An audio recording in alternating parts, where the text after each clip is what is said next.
क्या कार्रवाई कर रहे हैं अभी जो और इसके पहले किए हैं उसका भी पढ़ाई दिए दिक्कत पार्टी ने बना हुआ 5 लाख और साहू का भी उनके खिलाफ कार्रवाई करेगी। एक तो सस्पेंड चल रहा है, का निलंबन भी कर रहे हैं।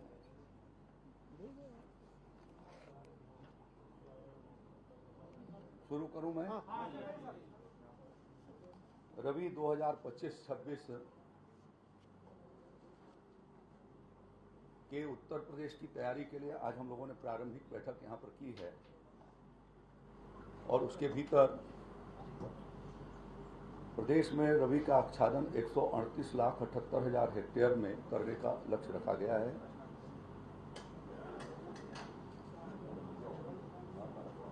वर्ष 2023-24 में 132,86,000 हेक्टेयर के भीतर रबी का आच्छादन हुआ था। उसकी तुलना में लगभग 4 लाख हेक्टेयर में अब की बार अधिक रबी की खेती बढ़ाई जाएगी। इस वर्ष हम लोगों ने 10 लाख कुंटल अनुदानित बीज की व्यवस्था कर रहे हैं और पूरे प्रदेश में रबी के फसलों के लिए गेहूं, जौ, मक्का, चना, मटर, मसूर, तूरिया, राई, सरसों, अलसी, इन सबको मिला करके 10 लाख क्विंटल राज्य सरकार के वित्तीय संसाधनों से हम उन्हें आधारी और प्रमाणित बीज उपलब्ध कराएंगे और शेष जो है वो 47 लाख जो है वो निजी सेक्टर से और अन्य संस्थाओं से उसका आपूर्ति की जाएगी।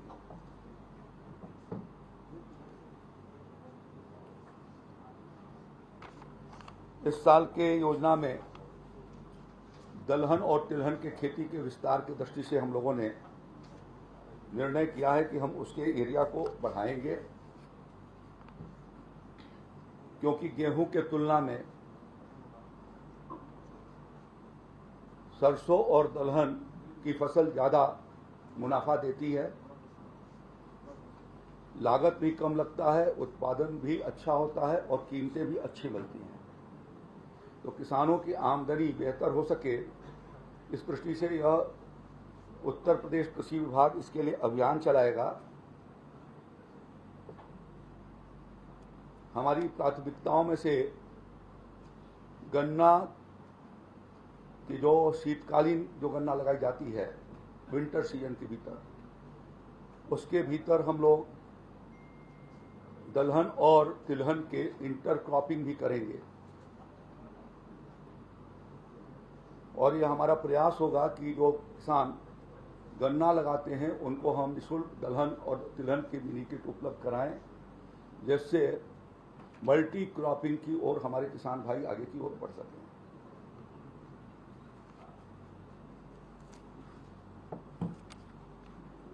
इस वर्ष हम लोग ये प्रयास करेंगे कि दलहन और तिलहन को के खेती को प्रोत्साहन किए जाने के लिए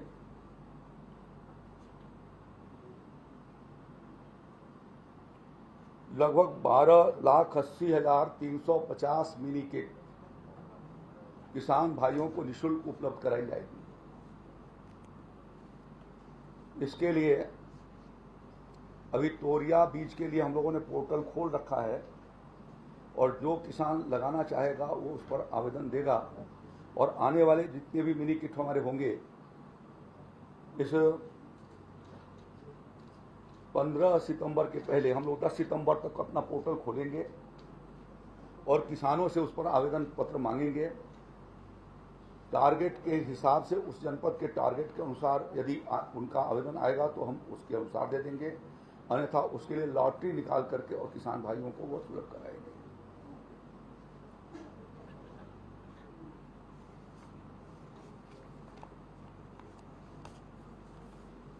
रबी के लिए हम लोग फर्टिलाइजर की दृष्टि से भी विचार विमर्श किए हैं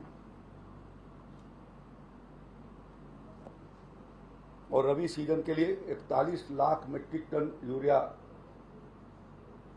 के लिए हम भारत सरकार से अनुरोध कर रहे हैं, करेंगे और इसी प्रकार से 17 लाख मीट्रिक टन डीएपी के लिए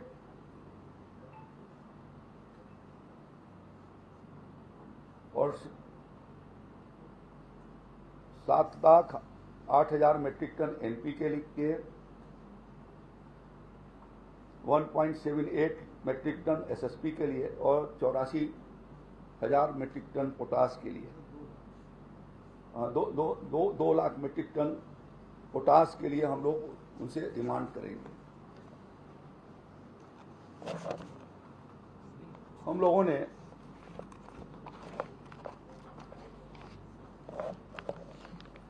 खरीफ 2027 के दृष्टि से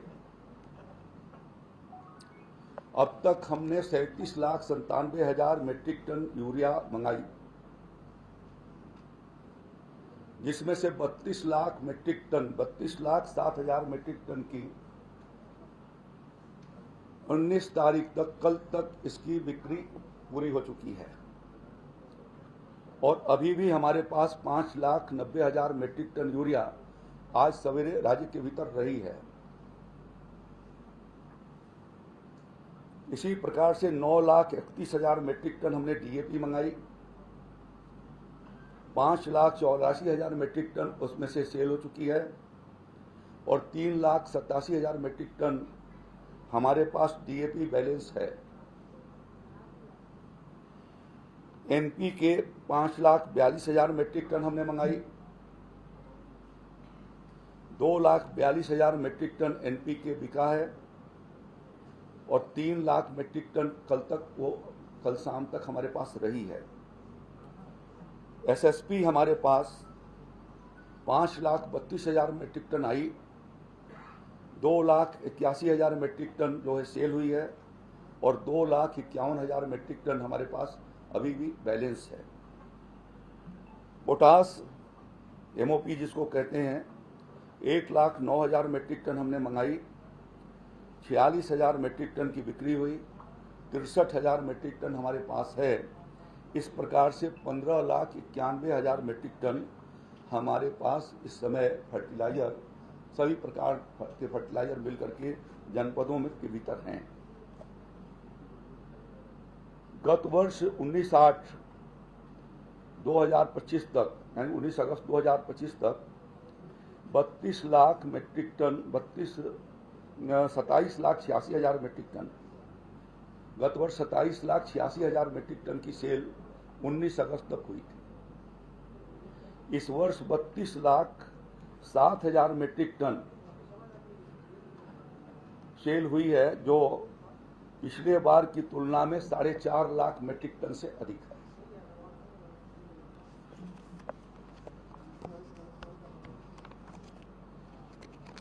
पंद्रह से ज्यादा जनपद हैं जिनके यहाँ 10,000 मीट्रिक टन से ज्यादा खपत यूरिया की इस वर्ष हुई है।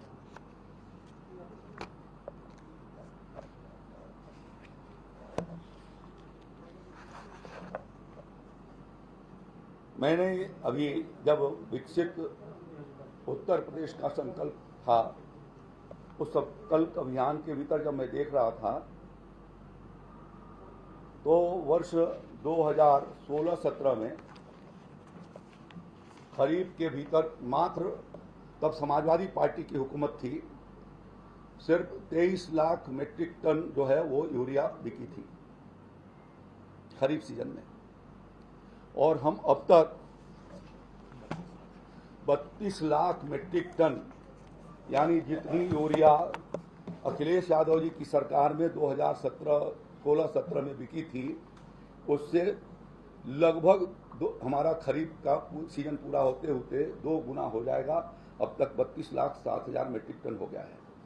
गत वर्ष हमारा खरीफ के सीजन में 38 लाख मीट्रिक टन हमने यूरिया किसान भाइयों को सुलभ कराई। हमारे सही समय से फर्टिलाइजर को उपलब्ध कराए जाने के कारण, अच्छे प्रकार के बीजों को उपलब्ध कराए जाने के कारण और सिंचाई सुविधाओं को बढ़ाए जाने के कारण राज्य का खाद्यान्न उत्पादन 557 लाख मीट्रिक टन से बढ़कर के 737 लाख मीट्रिक टन इस साल रहा है। ये योगी आदित्यनाथ जी की सरकार आदरणीय प्रधानमंत्री नरेंद्र मोदी जी की नीतियों का अनुपालन करते हुए उन सारी योजनाओं को हमारी कोशिश होती है कि 100% हम उत्तर प्रदेश में उतारें और उसके परिणाम स्वरूप 200 लाख मीट्रिक टन के करीब हमारा खाद्यान्न उत्पादन राज्य का बढ़ा है। इसी तरीके से गन्ना का भी उत्पादन बढ़ा है, वो अलग है। और उत्तर प्रदेश की जो GSVA थी, जो किसानों का जितना पैदावार था 2 लाख करोड़ रुपए से बढ़ करके और वो 7 लाख करोड़ रुपए के करीब पहुंच गई है।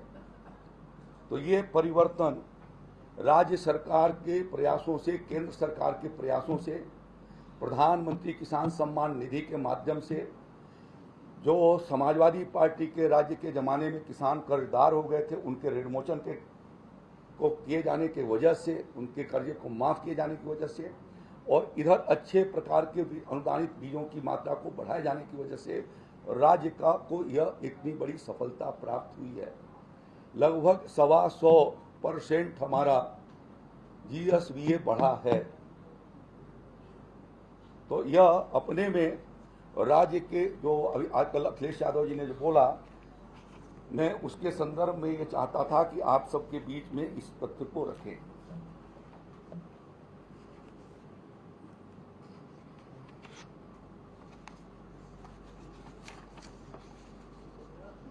यूरिया पर भारत सरकार, आदरणीय प्रधानमंत्री नरेंद्र मोदी जी ने 2014-15 में सरकार बनने के बाद यूरिया के और DAP के कीमतों में कोई बढ़ोतरी नहीं करी। यद्यपि इसका रॉ मटेरियल DAP हो, NPK हो, यूरिया हो, यह सब इंपोर्ट किया जाता है। हमारे देश के पास उसके रॉ मटेरियल नहीं है। बावजूद उसके, वहां बढ़ी हुई कीमतों के बावजूद भी मोदी जी की सरकार ने इस पर लगभग 2 लाख करोड़ रुपए से ऊपर का वो सब्सिडी दे रही है, जिसकी वजह से देश के किसानों को और उत्तर प्रदेश के किसानों को भी सस्ता यूरिया, DAP, NPK मिल रही है। एक बोरी यूरिया पर, जिसकी कीमत 266 रुपया 50 पैसा है, जो अपने यहाँ बन रही है, रॉ मटेरियल बाहर से आता है लेकिन बनती अपने यहाँ है। उत्तर प्रदेश में अभी URL कंपनी मोदी जी के प्रयासों से 30 साल के बाद प्रारंभ हुई। बगल में अमेठी के भीतर एक है, जिसकी एक यूनिट बंद है पिछले 1 महीने से, बावजूद उसके हम आपूर्ति को ठीक बना करके रखे हुए हैं। आंवला के भीतर इफ्को की और फूलपुर के भीतर उनकी यूनिट है। तो जो यहाँ बनाते हैं उनके ऊपर लगभग 1300 रुपये की सब्सिडी पर बैग जाती है, और जो बाहर से आता है उसके ऊपर 1908 रुपये की सब्सिडी जाती है। और सरकार उसको 266 रुपये में देती है। यदि ये सब्सिडी खत्म कर दें तो यह 2100 से 2200 रुपये में यूरिया की कीमतें हो जाएगी। DAP के ऊपर सब्सिडी 1350 रुपये में एक बैग उपलब्ध कराई जाती है। 1389 रुपये उस पर सब्सिडी दी जा रही है। 1390 रुपया समझ लीजिए, 1389 रुपये 95 पैसे। और यदि वो सब्सिडी खत्म होती है तो 2739 रुपये 2739 रुपये 95 पैसे, यानी 2800 रुपये की बैठेगी। NPK के ऊपर 2824 रुपये की सब्सिडी दी जा रही है, और वो 2824 रुपये उसकी कीमत पड़ती है। 974 रुपये 75 पैसे सब्सिडी दी जा रही है, और बिक्री उसकी 1850 रुपये में की जा रही है। पोटास के ऊपर जो है वो 71 रुपया 40 पैसे का अनुदान पर बैग हम लोग पर बैग दे रहे हैं, और SSP पर 363.15 पैसे का पर बैग यह सब्सिडी जा रही है। तो एक तरीके से ये राष्ट्रीय संपत्ति है, इसका दुरुपयोग होना किसी भी सूरत में यह राष्ट्र के हित में नहीं है। किसानों के लिए हर प्रकार की कठिनाइयों का समाधान करते हुए मोदी जी की सरकार और राज्य सरकार इस बात का प्रयास कर रही है कि हम उनको किसी प्रकार की कमी हम होने न दें और उनको यह सुविधा उपलब्ध कराते रहें।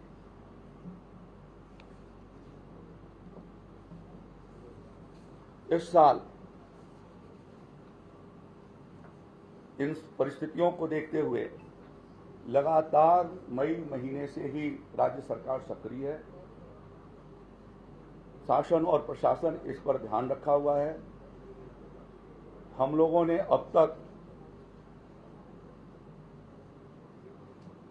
1196 फुटकर विक्रेताओं के लाइसेंस निरस्त किए हैं। जहां पर ये कमियां पाई गई या वो हाई प्राइस किए हुए थे या टैगिंग कर रहे थे, ऐसे लोगों के खिलाफ कार्रवाई हुई है। 1196 लोगों के लाइसेंस निरस्त हुए हैं। 132 थोक विक्रेताओं के खिलाफ हमने नोटिस जारी किया है, जिसमें से 13 को निलंबित किया गया है, 4 उसको निरस्त किए, 4 के लाइसेंस निरस्त हो गए हैं, जो डिस्ट्रीब्यूटर्स हैं उनको। और प्रदेश के भीतर की सभी कंपनियों को बुला करके ये चेता दिया गया था पिछले ही महीने कि यदि आप सामान उनके साथ जबरदस्ती आप डिस्ट्रीब्यूटर को और या फुटकर विक्रेता को लगाते हो और वो टैग करेगा तो आपके खिलाफ भी कार्रवाई करेंगे। 93 लोगों के खिलाफ हम लोगों ने FIR दर्ज किया है, 93 के खिलाफ। पिछले दिनों हरदोई के दौरे पर जब मैं गया था, वहां कमियां पाई गई थी, तो वहां के सीतापुर के जिला कृषि अधिकारी मंजीत सिंह को सस्पेंड किया गया, मंजीत कुमार सिंह को। ये बलरामपुर के जिला कृषि अधिकारी फर्टिलाइजर की अनियमितता में श्री प्रकाश चंद्र विश्वकर्मा को निलंबित किया गया है। और आज श्रावस्ती के जिला कृषि अधिकारी अशोक प्रसाद मिश्रा को निलंबित किया जा रहा है। मेसर्स रविंद्र कुमार खाद भंडार सिरसिया बाजार, जो थोक भी लाइसेंसी भी हैं और फुटकर लाइसेंसी हैं, इनके पास स्टॉक से 2381 बोरी यूरिया अधिक पाई गई।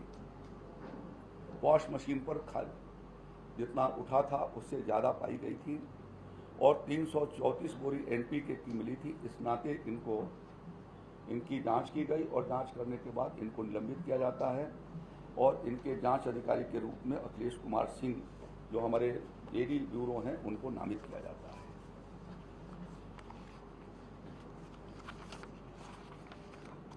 हमने अभी 3-4 जनपदों का दौरा किया, देवरिया, कुशीनगर, महाराजगंज और सिद्धार्थनगर। सिद्धार्थनगर के भीतर अभी हम लोग 2 महीना पहले मैं और हमारे प्रमुख सचिव साहब हम लोग जाकर के भारत सरकार से मिले थे और उनसे ये रिक्वेस्ट किया था कि कुछ एक्सेस पोर्टल को सुधार किया जाए और पोर्टल में व्यवस्था बनाई जाए। और उसमें ये कहा था कि जो फ्रीक्वेंट सेलर बायर हैं और जो निर्धारित मात्रा से ज़्यादा उठा रहे हैं, उनकी जानकारी पोर्टल पर यदि उपलब्ध हो जाए तो हम फिर आगे उसके बारे में कार्रवाई करेंगे। अभी जब मैं महाराजगंज जिले के दौरे पर था, परसों नरसों था मैं, तो वहाँ पर उस पोर्टल से चार्ट निकाले गए और निकालने के पश्चात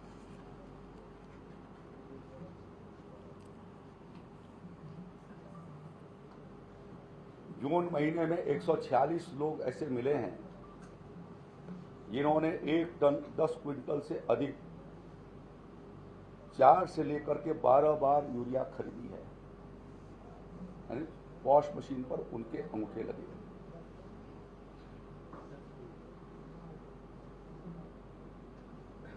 एक चंद्रेश ग्राम दोगहरा के मिले जिन्होंने 12 बार में 16 कुंटल यूरिया खरीदी।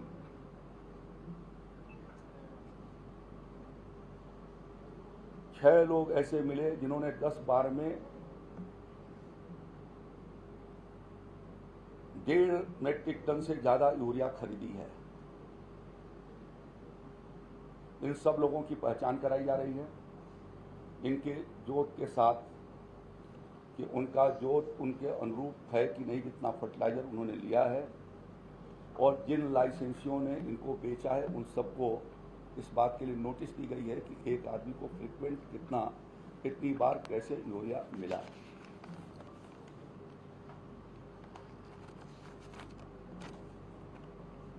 ऐसे ही जुलाई महीने में उसी महाराजगंज जनपद में 10 लोग हमको मिले जिन्होंने लगभग 5 लोग तो ऐसे हैं जो 2 टन से भी ज़्यादा उन्होंने यूरिया उठाई।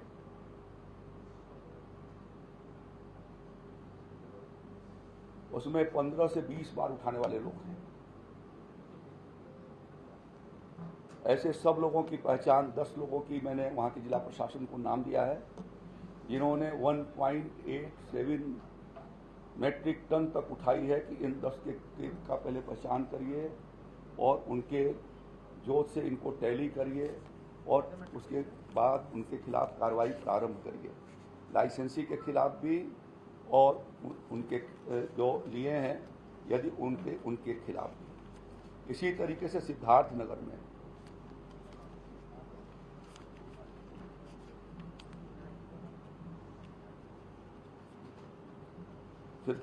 के लोगों का भी पहचान किया गया।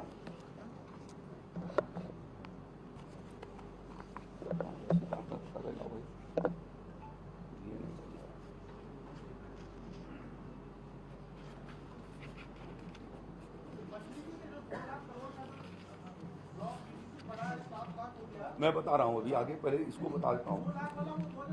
ठीक, 1 मिनट चाहिए। हाँ,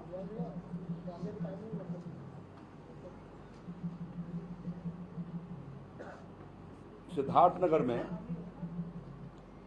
जुलाई महीने में 1 मीट्रिक टन से ज़्यादा लेने वालों की संख्या 467 रही है, जिन्होंने 4 बार से 14 बार में फ्रिक्वेंट जो है वो यूरिया वहाँ पर उठाई। 20 व्यक्ति ऐसे हैं जिन्होंने 2 मीट्रिक टन से लेकर के 2.5 मीट्रिक टन की खरीद किया है 4 से 14 बार में। ऐसे लोगों की संख्या जुलाई महीने में 467 है और जून महीने में 115 मिली है। वहाँ के जिला प्रशासन को मैंने कहा है कि इसमें से जिन लोगों ने 2 मीट्रिक टन से पहले ऊपर उठाया, इन सारे लोगों की 2 मीट्रिक टन का मतलब होता है 20 क्विंटल, 50 बोरे से ज़्यादा जिन्होंने खपत किया है, इनकी पहचान किया जाए। यदि इनकी उतनी जोत है उनके या उनके परिवार वालों ने इसके अतिरिक्त नहीं लिया हो तो ठीक है, उनको कोई बात नहीं, लेकिन नहीं है तो ऐसे लोगों के खिलाफ FIR दर्ज करके कार्रवाई किया जाए। हमें इस निर्देशों के बाद जिलाधिकारी की रिपोर्ट मिली है जिसमें से कुछ आपके सामने रख रहा हूं मैं। सिद्धार्थनगर की रिपोर्ट आज मुझको मिल गई है, परसों मैंने उनको निर्देशित किया था और वो रिपोर्ट मिली है, उसको मैं आपको बताता हूँ। एक डबरा गांव के सबीर हसन हैं जिन्होंने 37 बोरा यूरिया उठाई है और उनके पास कोई जोत नहीं है। सबीर हसन, डबरा गांव है सिद्धार्थनगर में, और लाइसेंसी है मैसर महमूदुल हसन सौरभगढ़। इनको भी कारण बताओ नोटिस दिया गया है कि आप 3 दिन के भीतर ये बताएं कि ये उठाया है सबीर हसन डबरा ने 37 बोरा। तो पहले उनको नोटिस दिया गया है लाइसेंसी को, और उनको भी ढूंढ करके और ये कार्रवाई की जा रही है। दूसरे हैं कमाल अहमद, जिन्होंने बसंतपुर गांव के हैं, इन्होंने 46 बोरा यूरिया उठाई और इनके पास भी जोत शून्य है।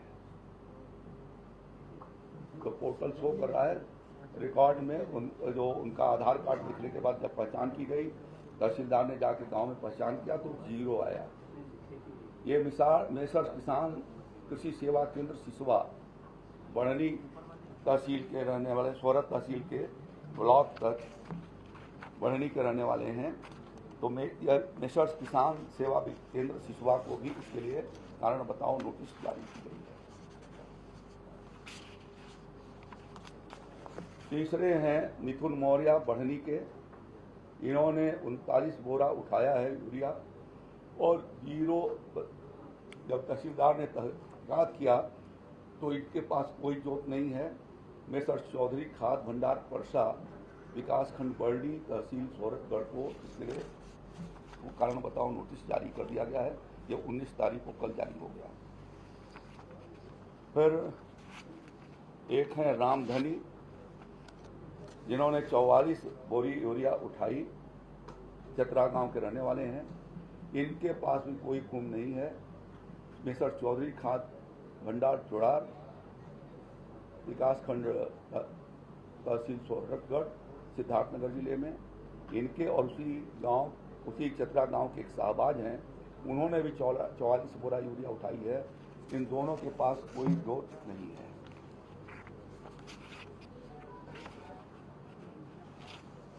इस प्रकार से हमने जो 10 लोग हाईएस्ट हैं उन जनपदों के, महाराजगंज और सिद्धार्थनगर, उनको वेरिफिकेशन के लिए डाला हुआ है और उसमें से कुछ लोगों की रिपोर्ट आई है जो आपके सामने मैंने प्रस्तुत किया है। और इसलिए हम पूरे प्रदेश के ऐसे के भीतर और ख़ास तौर पर सीमावर्ती जनपदों के भीतर हम इसके बारे में कल हम लोगों ने ये निर्देशित किया है, प्रमुख सचिव साहब ने हमारे, कि इन सभी जगहों से इनके बारे में रिपोर्ट मंगाई जाएगी, इसको देखा जाएगा। फर्टिलाइजर उपलब्ध रहेगी लेकिन मिसयूज करने की इजाज़त किसी को नहीं दी जाएगी।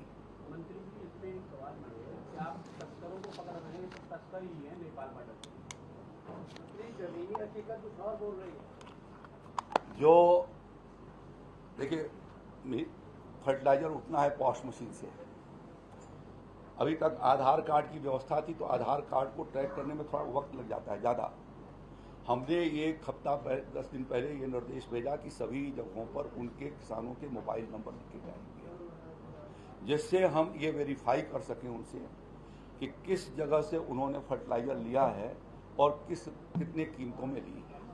और इसकी भी जांच किया, जिसका मैंने अपने कल परसों में जहाँ पर दौरे पर गया, किसानों ने जहाँ पर जो बात बताई, जिसने बताया कि 267 रुपये में मिला वो भी लगा दिया है, 270 वाला भी बता दिया है, 280 वाले भी को दे दिया है, और जिन्होंने 400 रुपये तक भी ले जा करके बेचा है, ऐसे विक्रेताओं को नोटिस दी जा रही है और शोकाज नोटिस करके ऐसे लोगों के खिलाफ कार्रवाई की जाएगी।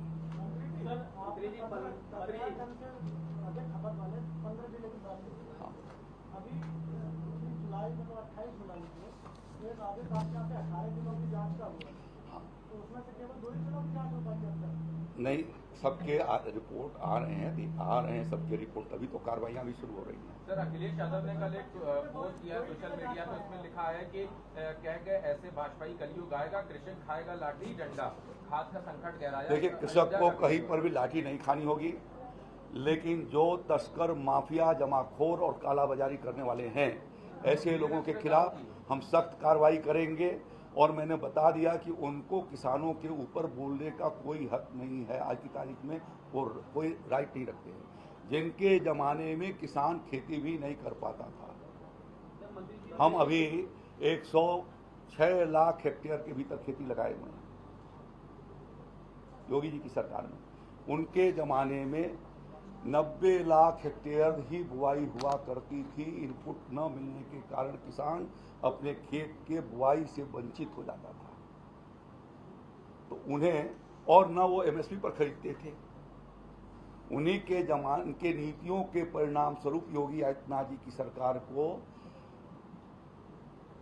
86 लाख किसानों के 36,000 करोड़ रुपए माफी करने का फैसला लेना पड़ा।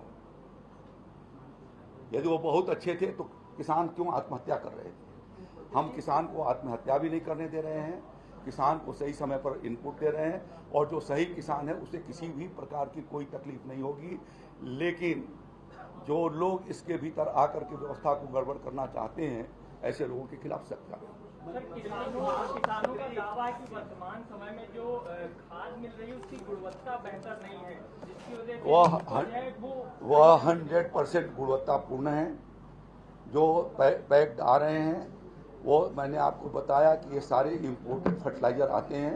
भारत सरकार अपने मानकों पर जांच करती है, कंपनियों को अलॉट करती है और उसके बाद वो आते हैं यहाँ पर। और जहाँ पर भी है, जहाँ जहाँ हमारे अधिकारी या मैं गया हूँ वहाँ पर उनकी सैंपल लेकर के भी उसकी जांच कराई जा रही है। जहाँ खराब गुणवत्ता मिलेंगे या खुले फर्टिलाइजर मिलते हैं और उसमें मिलावट की बात आती है, उनके खिलाफ कार्रवाई भी करते हैं। से भी आप लोग बात कर रहे हैं, जितने भी जिले हैं और इस तरह की जो माफिया है वर्षों से चले आ रहे हैं, ये सब देखिए, मैंने आपको बताया कि इतने जिले जो एक्सेस सेल के हैं और सीमावर्ती जनपद हैं, उन सब की जो है वहाँ पर पूछा गया है कि किस बात क्यों आपका इतना लगा, उसका प्रॉपर एक्सप्लेनेशन नहीं होगा तो ऐसे लोगों के खिलाफ कार्रवाई भी करेंगे। और सीमावर्ती इलाकों में हमने चौकसी बढ़ा दिया है, जिला प्रशासन भी उसके साथ लगा हुआ है। अभी सभी हमारे साधन सहकारी समितियों के ऊपर हम लोगों ने एक एक लेखपाल या कृषि विभाग के आदमी को उनकी मदद के लिए बैठा रखा है और उसकी व्यवस्था हमने ठीक बना करके रखी है। किसान, मैं ये आश्वस्त करता हूँ कि किसान को कोई परेशानी नहीं होगी। वो 1-2 दिन इंतजार कर सकते हैं, लेकिन हमेशा उनको इंतजार नहीं करना पड़ेगा, उनको फर्टिलाइजर मिलेगी।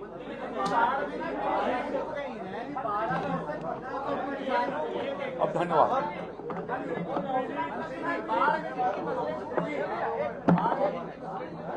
देखिए, बाढ़ के लिए कल हम लोगों ने यहाँ पर बाढ़ और सूखे की दृष्टि से कल हमने जो है वो प्रधानमंत्री फसल बीमा योजना की समीक्षा किया था बैंकों के साथ। और जो हमारी, अभी इनके सवाल का जवाब दे दूं मैं, प्रधानमंत्री फसल बीमा योजना के भीतर लगभग 17.5 लाख किसानों ने बीमा खरीफ सीजन में कराई है।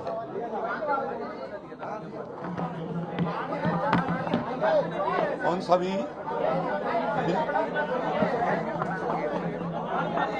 हो गया खत्म।